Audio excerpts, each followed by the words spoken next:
যে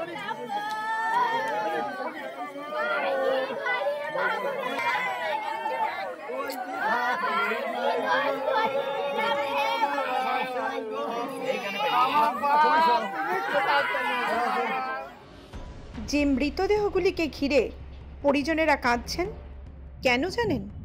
তারা বোমার আঘাতে মারা পড়েছে। নিহতদের মধ্যে দুজন স্কুলের ছাত্র।